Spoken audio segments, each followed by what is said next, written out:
You're listening to another episode of the Coaster101 podcast. I'm Andrew Stillwell in North Carolina, joined as usual by Shane Joseph up in New York. Shane, how's it going? It is going fantastic today, Andrew. Well, of course it's going fantastic, Shane, because after 2 years, almost a year and a half of doing this podcast and it existing for 2 years, we are finally going to talk about your first trip to Star Wars Galaxy's Edge at Disney's Hollywood Studios. You got to do it all, but you weren't alone. We've also brought in who I'm going to call a subject matter expert on the Star Wars Galaxy's Edge. I'm looking at him on the Zencaster right now. He's got Star Wars stuff all over his room. Welcome in Hunter Hernandez from Theme Park Hunting and the On the Hunt podcast. Hunter, how are you? I am doing good. It's awesome to be on this podcast. I've known you guys for a while and just started listening to podcasts recently, so it's so cool to finally come on. So thanks for having me on. Absolutely. Yeah, you and I we have a little bit of a storied history. Yes, we do. Back at IAPA 2019, SBF Visa debuted their legendary hamster wheel car. And I got in it was like the third day of the show. I didn't want to wait in line, so I sprinted there. You had your GoPro, and you were going to film me anyway. And I was like, hey, can we put this on our YouTube channel? And so I'll link this in the show notes, but there's a very unflattering video of me riding in a hamster wheel and taking these turns upside down and things like that. But thank you for being there to capture the moment. For sure. I laughed. I've always got annoyed because I'm like, I filmed it in the wrong aspect ratio because I was so GoPro GP like for YouTube, and I always laugh when I look back at it. I'm like, man, and that POV's been everywhere now. I should have that was when I just got a GoPro, and I'm like, I have a GoPro, let me have some fun. So, Exactly.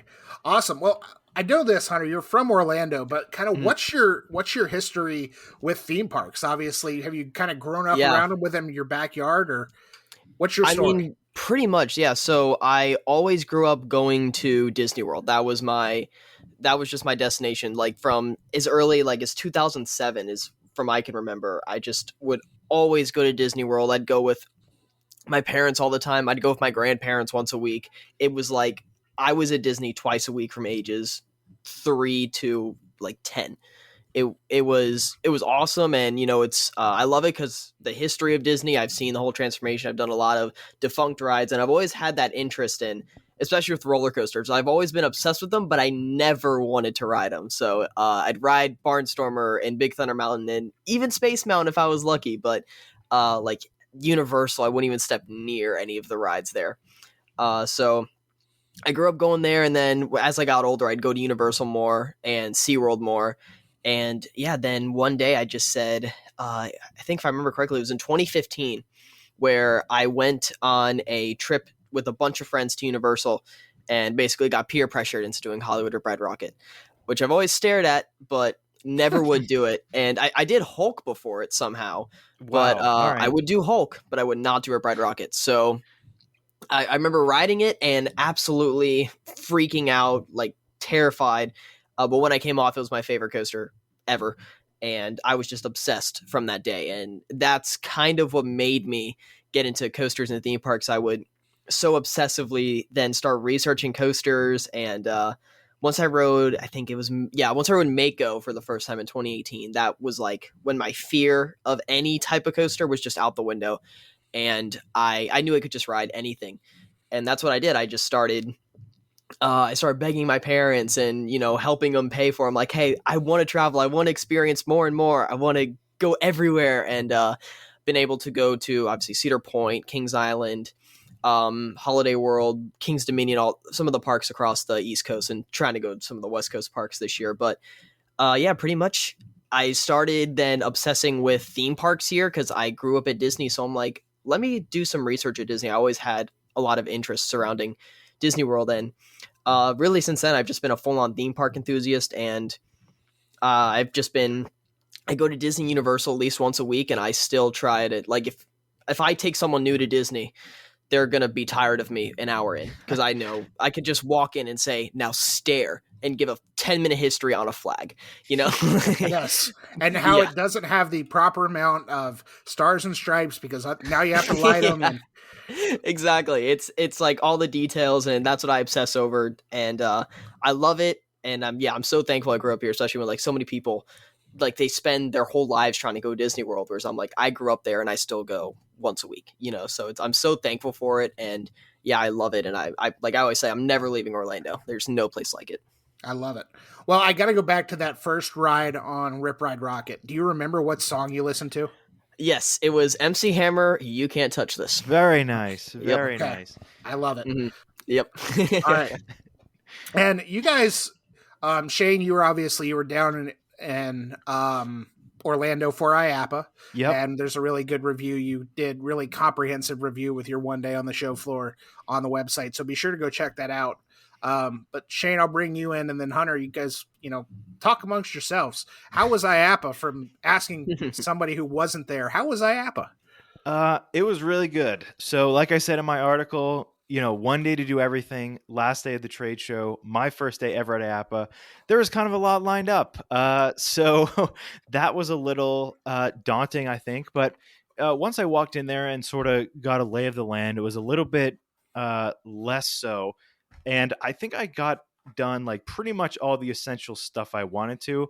Obviously there's so much there that I think even if I went all the days, I would not have done everything, but I think I did a decent amount, and we got to try a couple different experiences together, me and Hunter. So was there anything that we tried that you were impressed with, or anything that you really liked? Ooh, let me think. There's a lot. I love the new Triotech system. That was really cool. Oh yeah. Yeah, That looked especially awesome.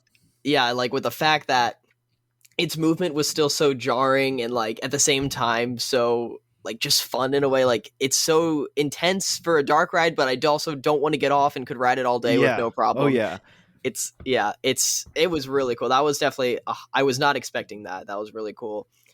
Some of the VR stuff we got to do was also pretty fun. Yeah. And obviously the hamster wheel, that was crazy. That was a highlight.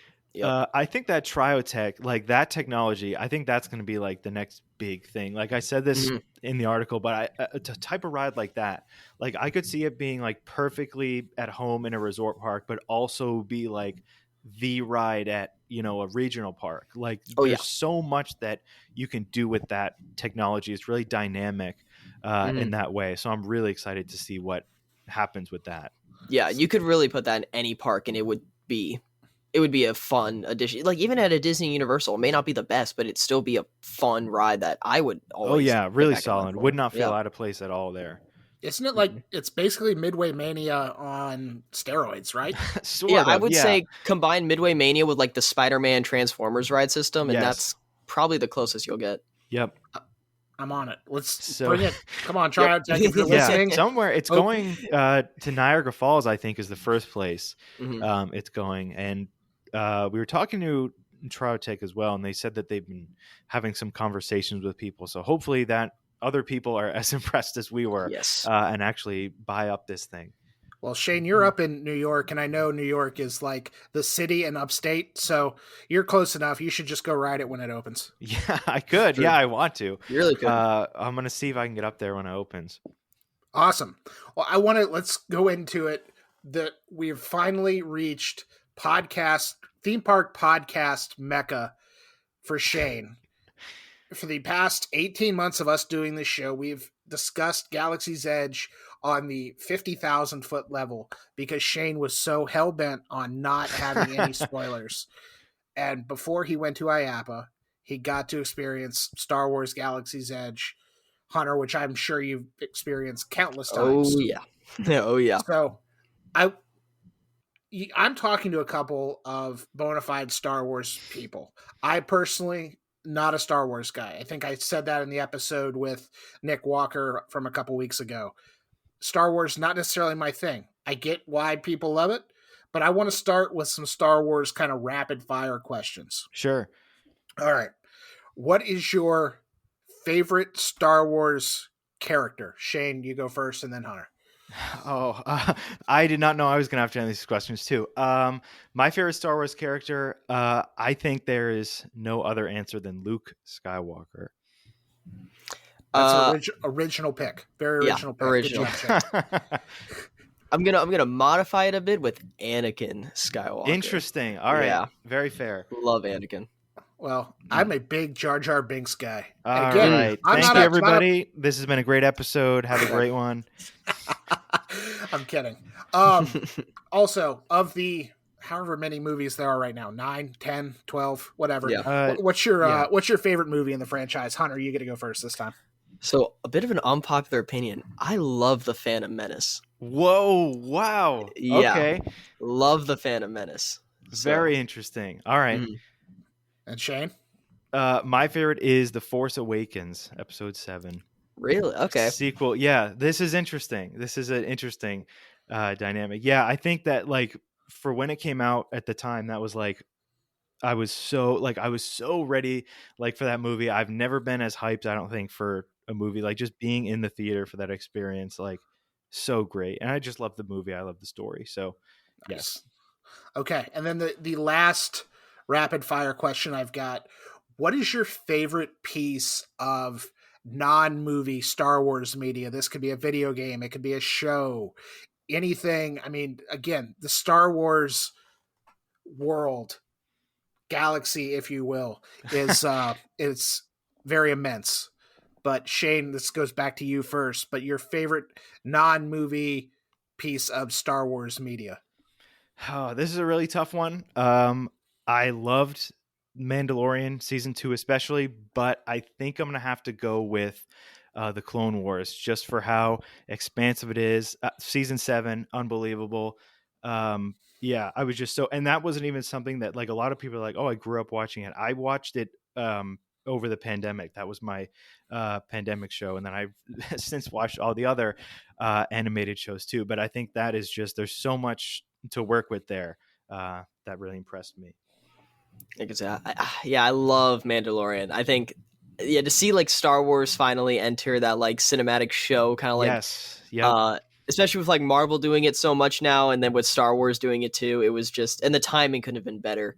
no, it's perfect. The Mandalorian, yeah, it was so good. I mean, I want to give honorable mention too to Lego Star Wars, the video game. Like I remember growing up, that is a classic playing that game 24/7. It was so good. Yep. Oh yeah. Okay, I gotta do a little Lego Star Wars, a video game. What system were you playing that game on when you were quote growing up? Xbox 360. Oh, interesting. I was playing it on Nintendo DS. DS. Okay. All right. Yeah. Well, I'm gonna just consider myself ancient and bring up the Star Wars pod racing game for the Nintendo 64. That game was I love that game growing up. I have that too. I play it. I used to play that all the time too. Oh my gosh, I love that game. On your N64 that you thrifted when you were like college. Yeah. It's real in these streets. I grew up with the N64. That was what I grew up on. Oh man. Damn kids. No, all right. So we're going to get into Star Wars Galaxy's Edge now. And Shane, after remaining successfully spoiler-free for as long as you did, or as close to spoiler-free as you could, you walk in to this land. I don't even know which way did you go in from. Did you go in by Muppet Vision? Yes. Yep. Okay.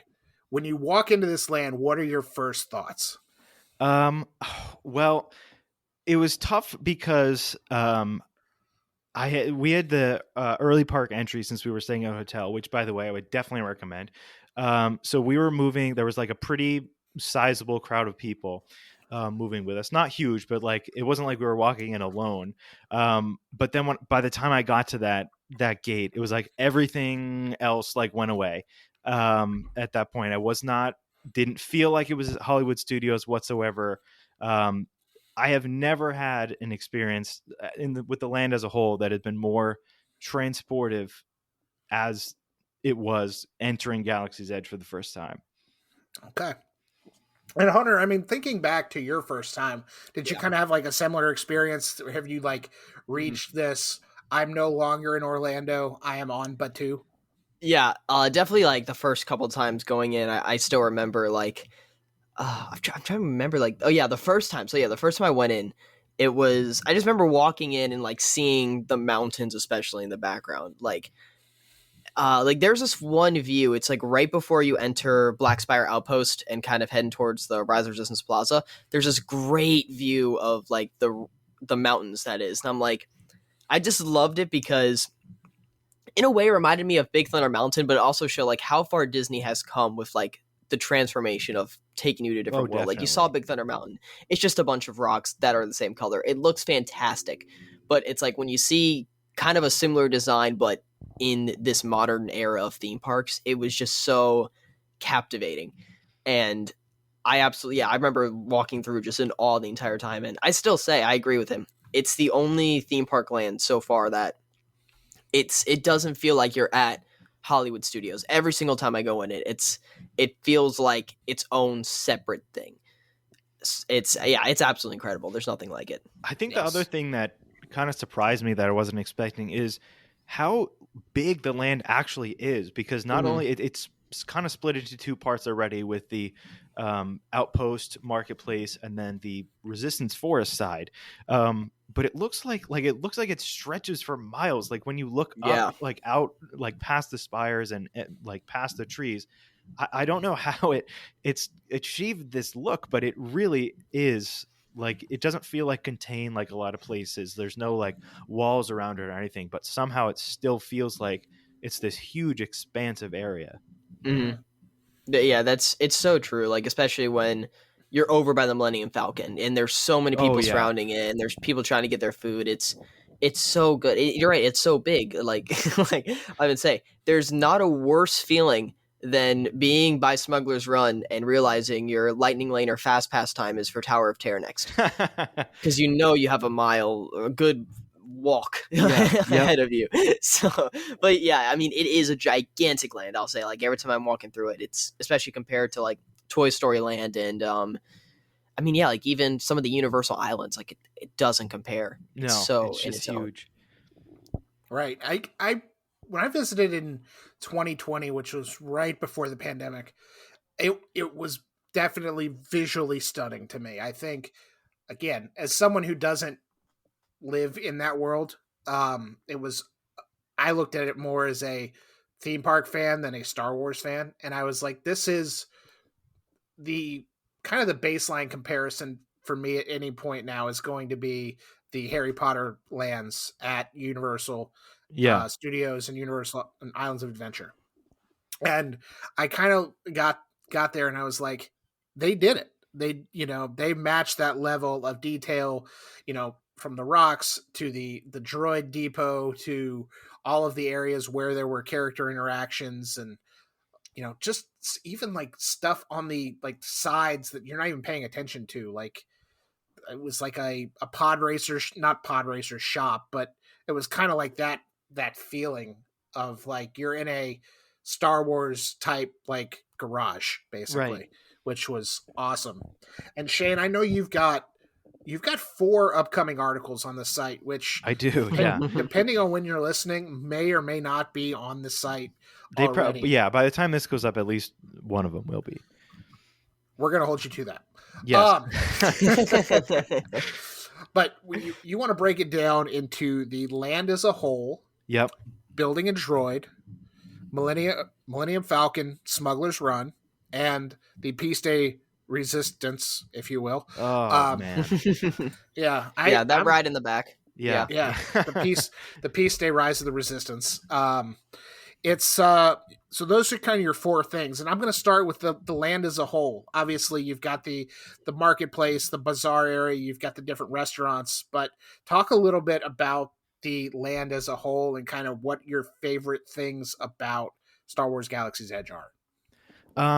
So my favorite thing is going to be tough to narrow down, but I think again, I didn't realize how large it was, and I didn't realize like how really kind of divided it is, because the Rise of the Resistance was the first thing I did. So we waited in the queue for that, then we left, and we were just walking like towards the marketplace area, And then I just kind of looked up and the Millennium Falcon was right there. I had no idea, like, again, because I had really not seen any pictures or anything. But I was just so impressed by how lived in the land feels like.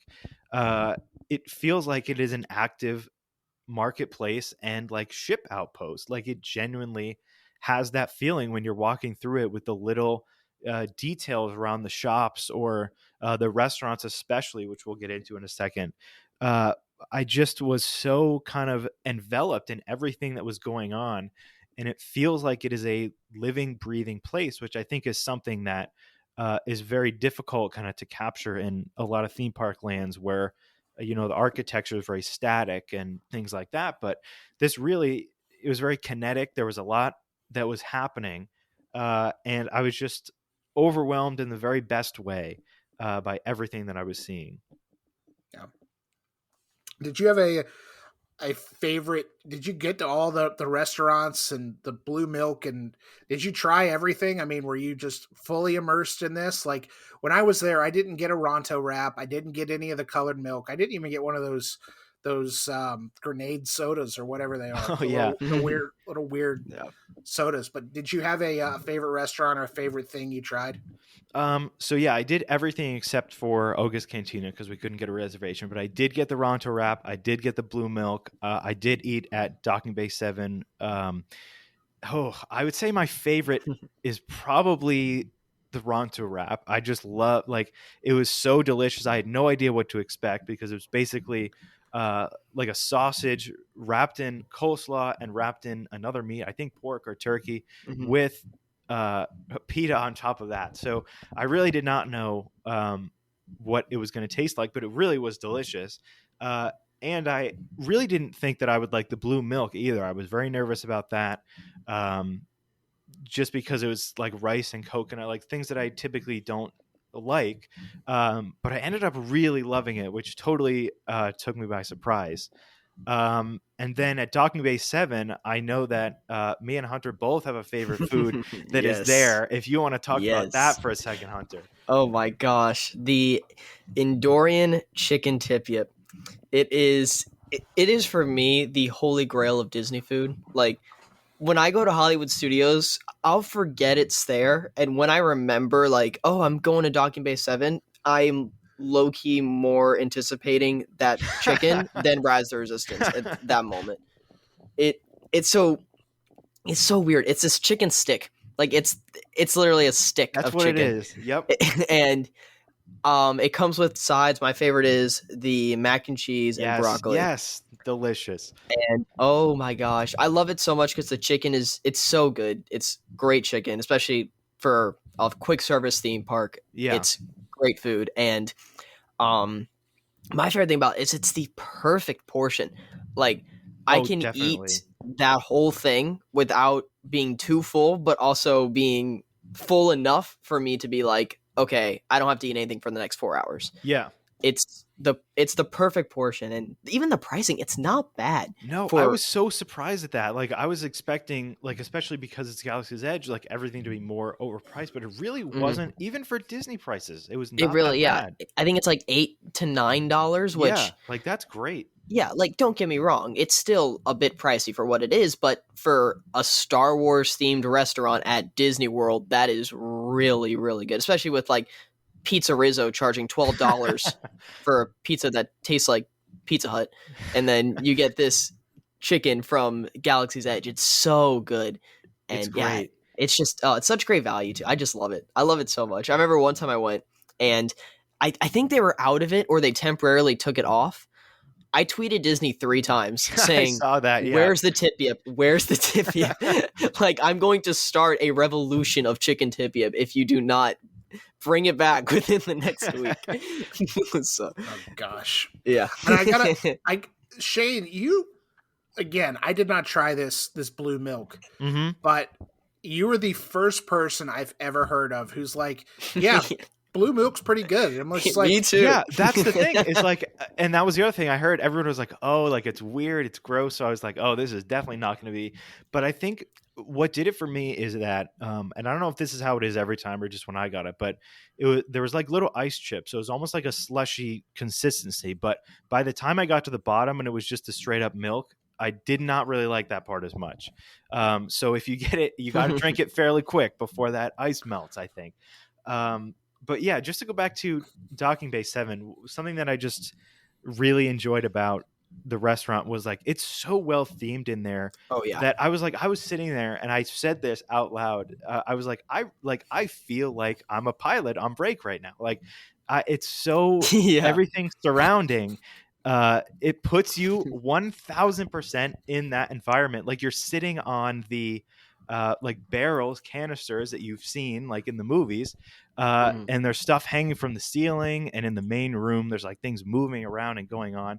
I was just so impressed, and I could have stayed in there for a lot longer if we didn't have other things to do. Yeah, and you have all the sounds of like them moving containers and like Oh yeah, chatting in the background of like people getting told what to do and stuff. It's Yep. like it's the perfect immersion. It's the That- perfect immersion. that's one of my favorite things about Galaxy's Edge. That some people have this as a criticism, actually, of that there's no music in the land overall. It's just sound effects, but I love it because I think that it is the perfect amount of immersion. Like every time I would hear the ships, like if there was like a TIE fighter going by, like I would look up because it was that realistic of a sound. And Yeah. I'm not sure exactly how they placed that speakers to make it actually feel like it's moving across this space, but everything going on from the sounds to the market or things moving around, like once you get to the droid depot area and there's the conveyor belt and it's very mechanical. I just thought that it was really something that I didn't think about beforehand was how there would be no music and just put you in this environment. And there's something like Docking Bay 7, there's sort of like ambiance music. Same thing when you kind of enter Oga's Cantina has DJ Rex in there. So that's a little more like actual music. But I was just so taken aback by how realistic everything was just from a sound perspective. yeah. And did you and I know it's a weird time right now with COVID, and these character interactions at any park right now are either non-existent or it's like, hey, take a selfie with Darth Vader while he's 20 feet away. Like, Yeah. Did you get any? Because when I was there, this was pre-COVID. It was a different time. I got to like walk around and the stormtroopers are out interacting with everybody and things like that. But were the character interactions kind of what you expected them to be? That was the one area that I wish was a little bit more, but I think this is definitely a COVID thing. We got some character interactions, like Rey and Chewbacca we saw up on that like balcony area, and I also got pretty close in the First Order area. Kylo Ren and the stormtroopers by the TIE Echelon over there. Kylo Ren, actually, I have a video of, kind of yelled at me because I was wearing a Resistance like flight jacket, so he was not happy that my allegiance was to the Resistance, but I bravely stood up to him and survived. So there is still some character interactions going on. I think it's the best that they can do, without the ability to actually have people walking through the streets. So I thought it was very good for what is, able to be done right now. Yeah.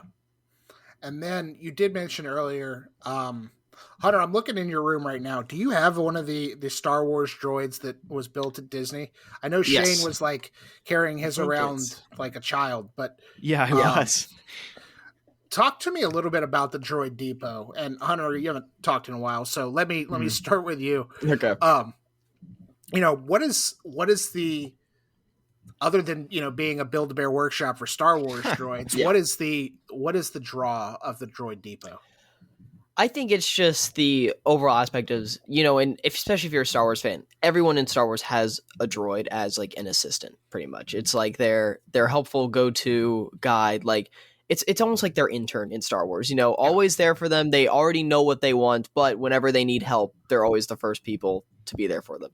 So I think it's that draw, and especially with, I'd say, the new age of Star Wars, definitely like with BB-8, like kids obsess over BB-8 because he's an adorable little droid. And I think especially with that is Disney saying you can build your own BB-8. It's perfect marketing on Disney's part because everyone's going to want their own BB-8, especially with their color. Like the fact that you can have a pink BB-8 droid or you can have a black BB-8 droid. It's like everyone's going to think, oh, that's so cool and I want that.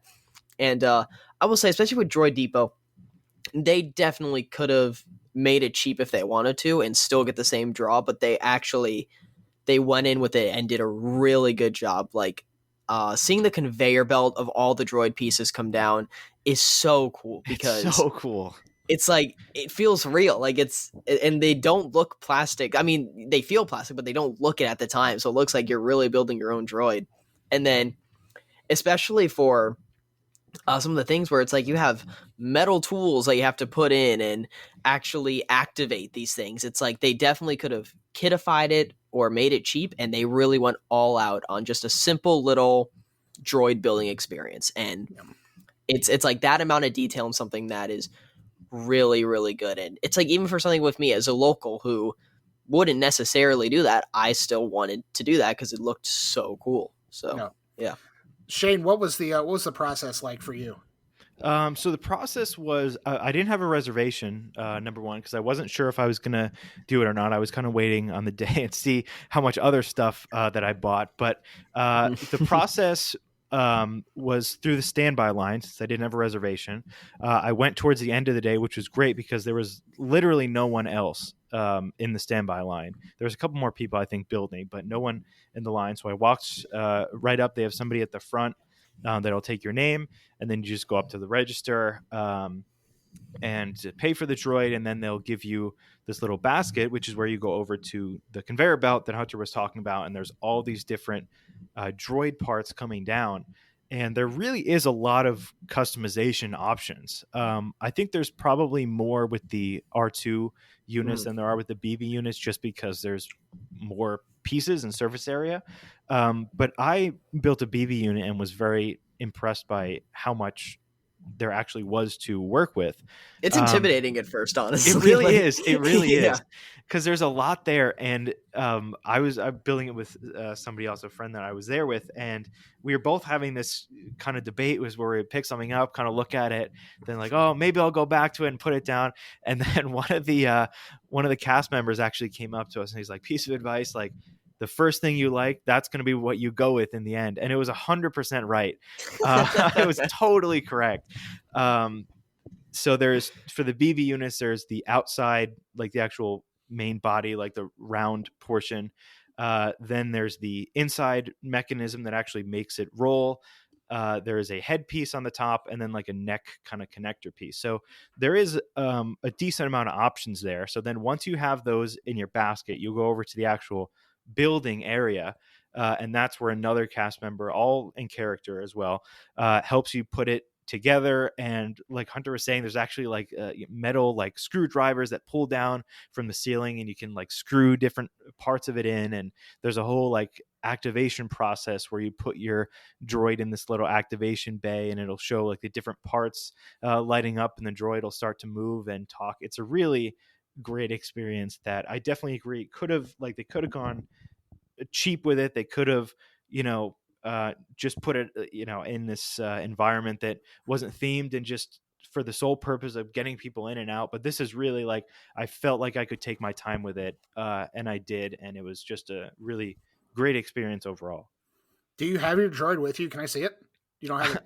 I do. No, it's right behind me. It'll take me a second to go get it, but yeah, it is right behind me. Yeah, grab it.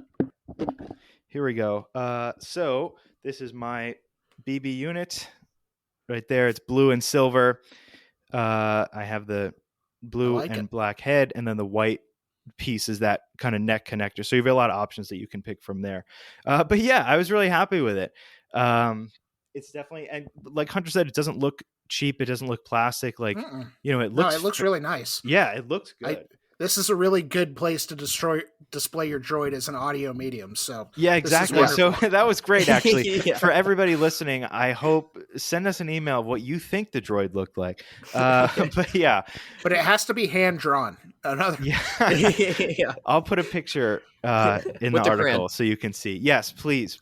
Yeah. Send them in, hand drawings. Perfect. That is Shane at coaster101.com for your crayon drawings. Make sure it's drawn with the crayon too. Yeah, Yes. I'll post them all. I'll put them on my fridge. I love it.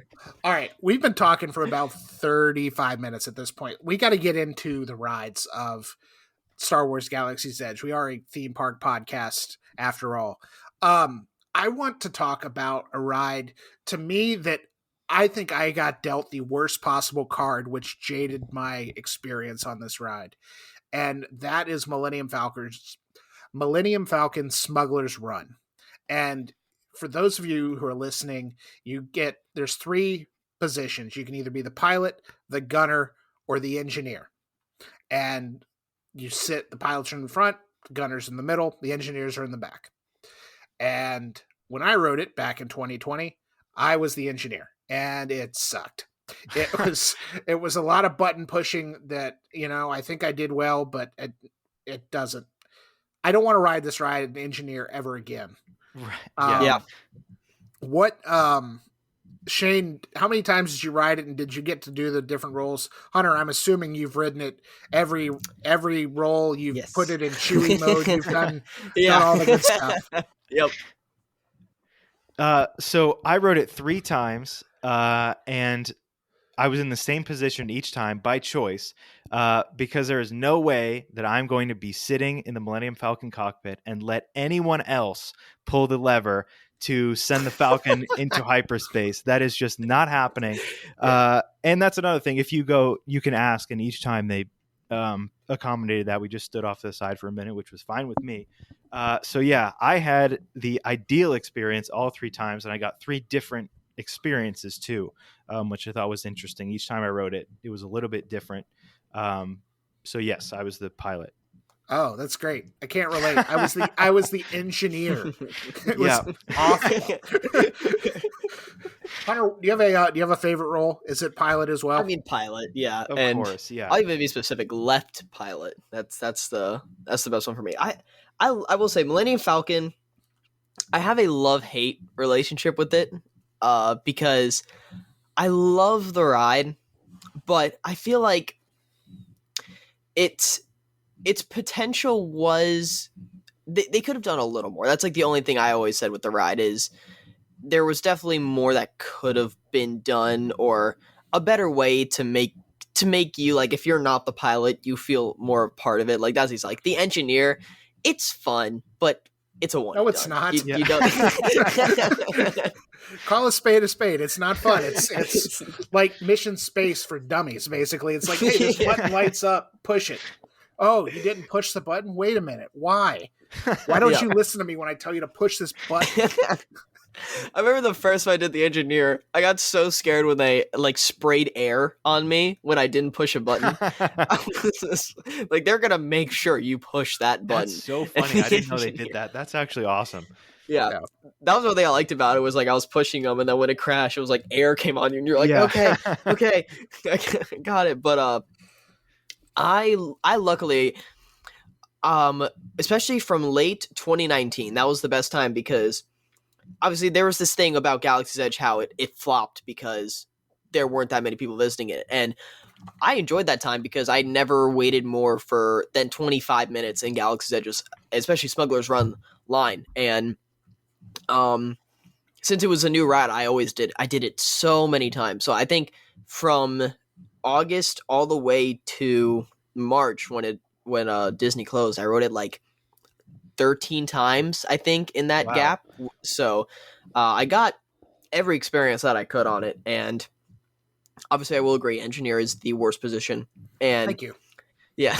And gunner's okay, but it gets boring after a while because you're doing the exact same thing the entire time. But yeah, if you're a pilot, it's so good. And especially with one time I went with me and my friends, and we obsessed with that ride so much that we're like, we are going to last the longest, get the max score. Like, we have one of our friend who's like a Twitch streamer. We're like, okay, you're good. Breathe the gunner. You have the fastest clicking skills out of anyone. And then, it's like me and my friend were the pilots because we're like, okay, we know how to navigate this the best. We know the exact course and everything. It was so, and we got up to, I think, in the point system, I think the max is like 15,000, and we got 13,900, which is still our highest score. Okay. But yeah, it was so fun at that time. But I will say, the more I wrote it, the more I was like, this is great. But there are a lot more rides that I think are a bit more impressive. And that would be no big deal if it was a smaller ride. But like when you have a Star Wars brand, and especially something as big as the Millennium Falcon, and I think you could have done a bit more, especially I feel like when Millennium Falcon with that name, and if you just heard Rise of the Resistance and Millennium Falcon, you would think Millennium Falcon is the Rise of the Resistance of the park. Of course, yeah. So it's kind of like that factor, whereas, don't get me wrong, Rise of the Resistance is incredible, but they probably should have spent the money on Rise with Falcon and the money on Falcon on Rise. Because I think the Falcon had much more promise with just so many different aspects, because even if you don't know Star Wars or aren't a fan of Star Wars, you know the Millennium Falcon. Like, you can look at it and say, that's the Millennium Falcon. So... yes, I can. Yeah, exactly. So it's like that kind of aspect is, that's one thing I will say. Disney did a good job with it, and there wasn't much more they could do. But I feel like with that kind of name, there could have been a better delivery, and it's a great ride. I will say that, and I think that's the one thing with Disney that I know they try to do, and some people like it, some people don't. It's that we're not trying to make you feel like you're in the Star Wars movie. We're trying to make you feel like you're the main character in Star Wars. Yeah. And they did that with just the classic dark rides, like Snow White. You are Snow White in Snow White's Scary Adventure. That's why you don't see her. And some people love that, like me. I think that's fantastic. Some people don't, because they want to see Snow White. And I think there's great attempts on it that really turned out well, like Mr. Toad's Wild Ride, still one of the greatest dark rides of all time. And then I think Millennium Falcon, I wish you saw Han Solo or something in there that definitely could have made it more iconic. Not your Han Solo. Like, okay, you get Chewbacca, but that's only if you're a god who does tons and tons of research. Yeah. So yeah, I feel like there's some things that they did great. There's some things that they could have done better. And then obviously the best part of the entire experience is walking onto that Millennium Falcon. Oh, it's so great. Like, first of all, I love the queue. I think that's, even before you get to the pre-show, I think it's a fantastic queue. There's a lot going on. There's so much, like, especially if you're a Star Wars person, there's so much to like look at and like little details. Then you get to the pre-show with one of my favorite Star Wars characters that I'm so happy is now in the theme parks, Hondo Ohnaka himself. I'm so thrilled that there is a semi-live action incarnation. Then from there you walk onto the actual Millennium Falcon, which, oh my gosh, before you get there, you go down this like jetway, which really, this is a wild effect that I would not even have thought of. It feels like this rickety floor that's moving under your feet. Yeah. And then you step into that chess room, and there's nothing like it. Aside from stepping into the actual cockpit, which is when I really, started to get a little emotional. But yeah, I think that for a Star Wars fan, there is nothing better than, specifically, of course, pulling the hyperspace lever, which is one of the greatest moments of my young life. But yeah, I think just the novelty of being in this perfectly recreated part of almost everyone's childhood is just unbelievable. Yeah.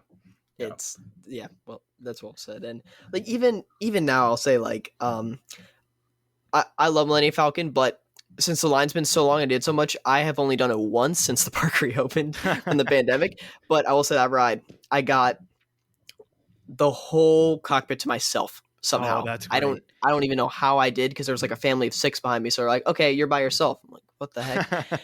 One thing I will say that Disney did that shocked me is it recognizes when you're by yourself. Like, I sat down, they're like, only one person? Oh, this should be an interesting flight. And it had this whole thing. I'm like, how do they? That's cool. How do they this different narration?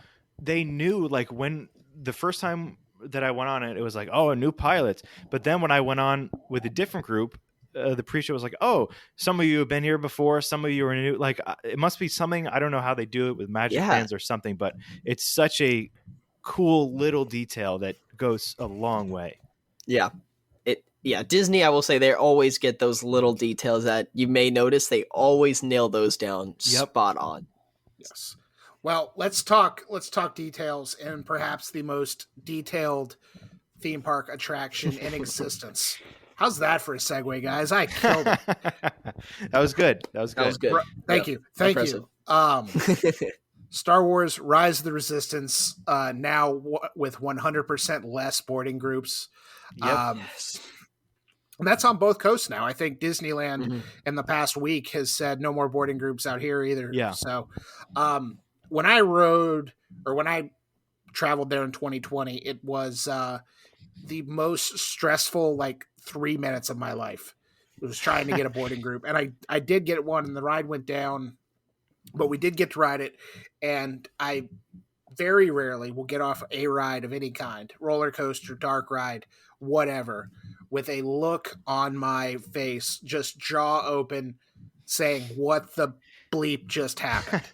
And that's how I felt when I got off of Rise of Resistance for the first time. And Hunter, I know, again, someone who's done this far more than the one time I've ridden. And then Shane, you probably rode a couple of times, right? Or tried to? Only once. We can get to why in a little bit, but yeah, I did get one right. Yeah. So it is visually stunning. There's so much going on, so much around you. But I'll start with the line. I mean, without a boarding group, how long were you waiting for this, Shane? Okay, so like I said, we had the early park entry, so it'll probably be a little bit different if you're just going without that perk. But we waited about an hour only because the ride was down for about 45 minutes. So had there been no downtime, we would have waited 20 minutes or less, which is ridiculous. But yeah, we were standing outside for most of the time while it was down in the morning. But there's no way that I was leaving that line. So I was sticking that out for sure. But I think something that I didn't think about with the queue, obviously not only because I had never seen it, but was that there's really no indication of what's about to happen. Like usually when you're in another queue, like Hogwarts or something like Pirates of the Caribbean, you have a pretty decent idea of what's about to happen. But for somebody who knew even less than I did about what was about to happen, I can't even imagine what that would be like, because while you're in the queue, it's just, it's a resistance base. So you're seeing some things, some weapons and some of the, typical Star Wars, like screens with maps and such on there. But then, by the way, spoiler alert, if anybody is like me and doesn't want to be spoiled, which I would highly recommend. We're going to put a spoiler alert at the beginning of this podcast. Good. Yeah. Then you go outside, which is crazy because, and this is, I skipped over the pre-show, but I just had to express the sentiment of like, these doors open and you're back outside, which I can't think of another queue that does that, where you're inside these, rocky tunnels for a little bit. And then you open up and there's this transport sitting there. It's just something that, they didn't have to do that. They could have made that area inside, but the fact that it defies expectations before you even get to the thing that will bring you to the ride is already a really great sign. Yeah, it's like the old Tiny Toon Adventures. You guys are both too young for that show. It's like they take the monorail to the park and they're like, when do we get on the ride? This is the ride. But it's, again, I was a lot like you, Shane. Like, I didn't look at any spoilers or anything, and you get into that transport and you're like, how is this? What is going on? What is happening around me? And then you get out and you see the stormtroopers. I think I'm piecing this together correctly. Yeah. Then, so first, before we get to that, I do want to briefly talk about the first pre-show with Rey and BB-8, which I don't really even know how that animatronic works, because that's a fully, like, the body of that droid fully rotates. So I'm not sure how that works. So you have the BB-8 droid, you have the Rey hologram, which is a really impressive hologram. It's very big too, which I had seen pictures of it before. I thought it was, the size of a typical, Star Wars hologram, which is like a thing you hold in your hand. But this is a really large hologram that really looks like a hologram right in front of you. So I don't know, Hunter, do you have any, like, what was your first experience like with that Oh my gosh. queue and pre-show? So I remember the trauma, I'll say, of trying to get on that ride. I remember I went 3 days in a row to Disney to get that boarding group. I went in one day, and they were already sold out, which was like, okay, whatever.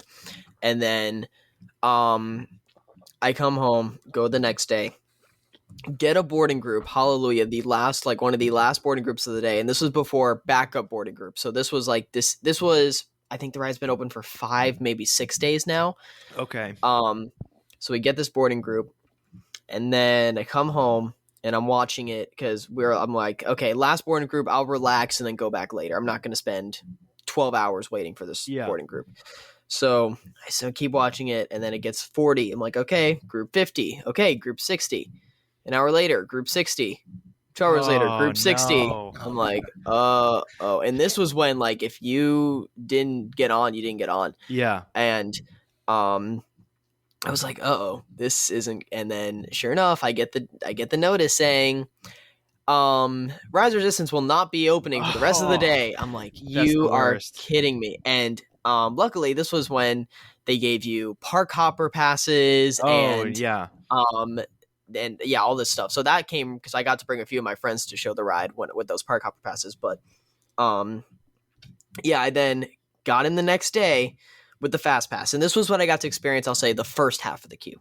So I go back the next day and I walk through the standby, and I'm already impressed because you got all I love, like, the Resistance, like it feels like a secret base. Yes. Like you have one board in there that shows like the plans for the Resistance thing, and it's like, okay, that's really cool. And then you move down, then you see all the Resistance outfits. It's made to make you feel like this is not an official base. This is something that we are trying to hide. Yeah. So it has all these little things, and that alone was so cool, especially when this was when Rise of the Skywalker was getting built up to come out, like, in a couple weeks. Yep. So Last Jedi was the last thing everyone knew, so everything was still so familiar. And when and then when you go into that pre-show, I will say, like, that BB, I still struggle to figure out how that BB I honestly unit don't works. know. I don't know. Like the hologram, it took a couple tries to finally see, because I knew how it worked, but I could never understand that. Finally, I'm like, okay, I got to squat down, look to the left, squint. There we go. That's how you can slightly see it, yeah. But the BB unit, still have no idea, and it's, especially with its size, it's so impressive that thing moves so fluently. So, and then, like you said, going outside, there's nothing like it, especially with seeing an X-Wing right there. Oh my gosh, yeah. It's so cool. And then there's even another BB animatronic on the X-Wing, and then there's so many things happening. Your ship's starting, the X-Wing's there, the unit's moving, you're getting told what's going to happen, and you're like, there's so many things to take in, and why am I outside again? Like you said that. You're just flowing with questions. And then you step on the ship, and I think it's a ride in its own. I still say, if 100%. I rode the ship and came off the ride, I'd be more satisfied than I am than more than half the rides at Magic Kingdom. Seriously. So, it's its own experience, especially how it moves. Like when I heard there's going to be a ride before the ride, I'm like, what? Yeah. What? And then especially when I heard that, spoiler again, for those who don't know this, it's a turntable. And I had no idea it was a turntable. Yep. So like months later. It's genius. Because it doesn't feel like a turntable Not at all. Not at all. So it's absolutely. And then, I mean, when the doors open, that's the best part of the whole thing. Yeah. No question. Because for me too, like, of course, everyone has seen a picture of that room. And I knew, obviously, like, when we got on the transport, I was like, okay, that's what's next.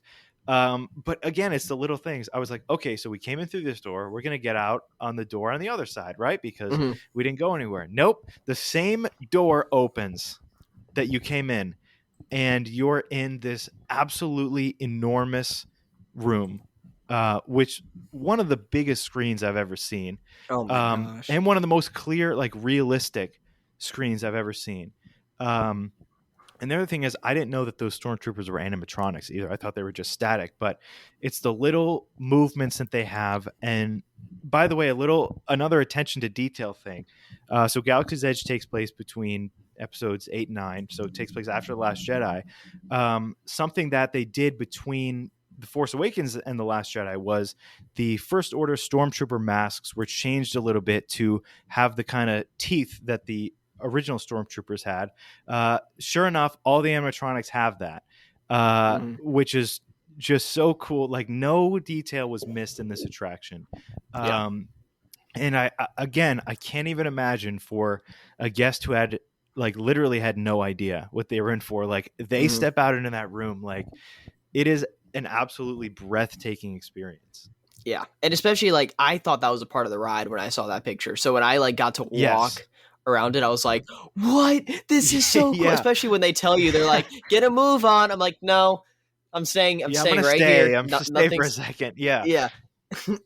There really is nothing like it. And then the crew members, they make that ride, especially because it's like they 100%. really they scare you. You don't want to mess with them, especially like my friends and I, we joked around, we're like, I'll give you $5 if you just sit on the ground and don't move.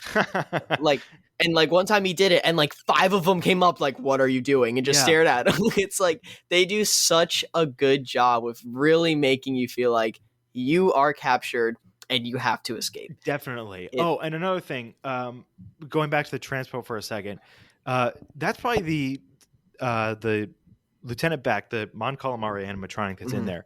I think that's probably the closest that you can get to any animatronic, at least at Disney. And it's so realistic. It's so great. Like, again, it's a ride before the ride. So then after you exit the Stormtrooper room, there's some more, like, this is where the cast members really sell it here, because they're splitting you into groups before the second pre-show, or third, I guess technically, pre-show. And they were talking to people about the clothes they were wearing, or some a little kid had like a toy lightsaber. They're asking him about that. Like, it was so great how much these cast members are really into it, because you have to be in this part of the experience. Like, it won't work unless those cast members are at a 10 at all times. So then once you're split into groups, you go into the interrogation room. And this was the second moment where I was kind of like, I said out loud to my friend, I was like, how are we going to get out of here? Because obviously we can't go through the same door. That wouldn't make any sense. So the second pre-show happens with Hux and Kylo Ren, which, again, a little detail is, even though they are a screen, there is shadows on the ceiling that coordinate with their movements, which, again, never would have thought of that. So shout out to the Imagineers. No detail is missed. And Kylo Ren tries to use the Force, and the room kind of shakes, and that's a cool effect in and of itself. And then I look over to the side. I was standing right next to it, and I could see those burn marks coming onto the wall. And I was just like, no way is this happening right now. Sure enough, there are some resistance members there. The wall is pulled open, and you can see the scald marks on the side of the door. And that resistance theme music is playing. And it is, again, that moment is absolutely unbelievable. The fact that it's like what you just said too, and the ride hasn't even started yet. No. Like, everything you said, no, we are still not on this ride. Everything, it's just absolutely incredible. It really is. And so then here's where the actual ride, you get into these trackless ride vehicles with a First Order R5 droid on the front of it, which is so cool. Again, you get to be so close. And then something that I like about Rise of the Resistance is almost more than Millennium Falcon. I feel like there's a lot of rewritability where, there's different experience that you can get. If you're in different rows, you'll get up close to different effects. If you're in the different cars, you'll be getting a different sort of experience in which the way you go. And it's just such a like technological, like I can't even put myself in the mindset of the creative process to think about this. And the trackless ride vehicles are used perfectly because the space that you're in feels massive. There's so much room to move around, especially in these first few scenes. I don't know. What do you guys think about these trackless vehicles? I think they're awesome. I think the best way to describe the actual ride experience on Rise of Resistance is chaotic. And it's Definitely not a bad chaotic. It's just like chaotic. There's so much going on around you. The vehicles are flying and whipping around turns, and you obviously are not going as fast as it feels like you're going, but it is the perfect use for those trackless vehicles. Yep. Mm-hmm. And especially with the ride is how there's not a lot of parks. I mean, there really isn't any that have the exact same ride system in two different parks. And the fact that since Mickey and Minnie's and Rise of Resistance are both in the same park, they're both the exact same ride system, spot on, but they are two completely different attractions. So different, yeah. And that's what they did so well with especially with Rise. The fact Mickey and Minnie's opened 4 months later. They didn't even give Rise ridiculous. time to like truly get to Prime. They're like, you enjoy this? Well, in 4 months, boom, another trackless multi-million-dollar experience. It's crazy. It's insane. And then those trackless cars are so good. I love that it's just a seatbelt too, because I love seatbelts because they make you feel so immersed. Like you can move whatever you want. You're not restricted. It's so nice, and it gives you the perfect amount of movement, perfect amount of experience. It's incredible. Yeah. Yep. So from there, you move into a couple of different places. I won't go into exactly what happens because most people probably know already or can look it up. The next thing that kind of absolutely blew me away was the AT-AT hangar. That was another moment where I couldn't help but like become emotional in this way of like, this is real, this exists, this is absolutely, again, the scale of this ride is enormous. And then again, there's a couple more stormtroopers on a screen, and then real blaster bolts are shot at you, which again, no idea how this was done, and it is incorporated perfectly because then like burn marks are coming up around you on the walls and on the feet of the AT-ATs. It's just incredible the way that, again, it's chaotic and everything is integrated and you're swept up in this experience. And then you go up an elevator. Your ride vehicle backs into an elevator and you go to another floor. And again, it feels open. It feels free. There's no over the shoulder. Even this elevator is very open. There's nothing in front of you. And you back into this area, which is where the animatronics are in the bridge, which again, very impressive animatronics in this ride too. And just again, there's so much happening, and I don't know. What were you guys like reaction to that whole sequence with the AT-ATs? I was still just shook with everything that was going on. Like I sensory overload is the best way to describe it. Like I couldn't tell you how I was feeling because I was just so overwhelmed with everything. Yeah. There really is nothing like, especially with the AT-AT room. Like I still love the first time I went through it.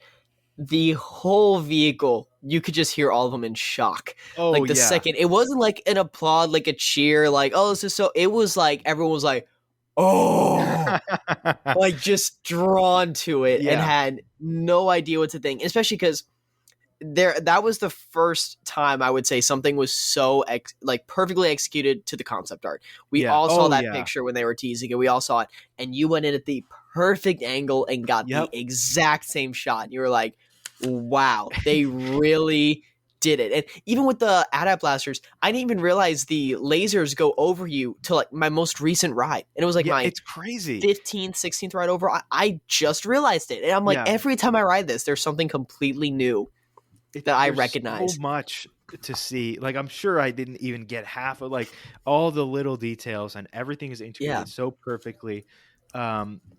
So after the bridge, a couple other various things happen. When I wrote it, it was in B mode. So one of the effects that was not working was the lightsaber coming through the elevator. But there's so much that's happening that I didn't even notice, even though that I knew beforehand that was something that was supposed to happen. Didn't even notice. You move through these massive guns that are shooting lasers outside the windows. Other beautiful, enormous screens that look so real. And then again, the last animatronic was not working for me, so I got the scene where Kylo Ren is outside in the ship.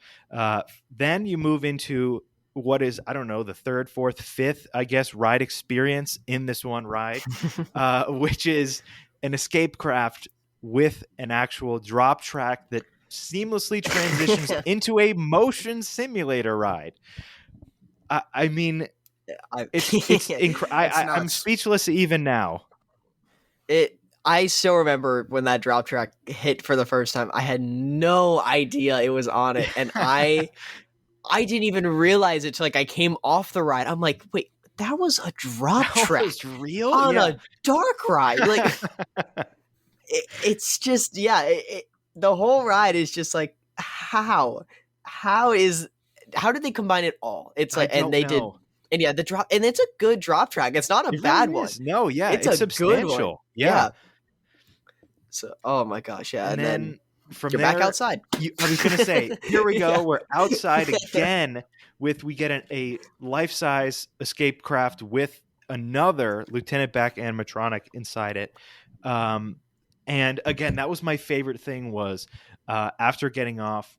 First of all, it's an enormous space where you exit. It's huge. They have this like the inside skeleton of like a Star Destroyer engine that's there in this exit area, and it's absolutely enormous. But just looking at the faces of people coming out in this section, like everyone is just absolutely blown away of the like technological marvel that you get to experience. And I think it's beyond a ride at this point. It's a full-on experience. That's perfectly 100%. worded.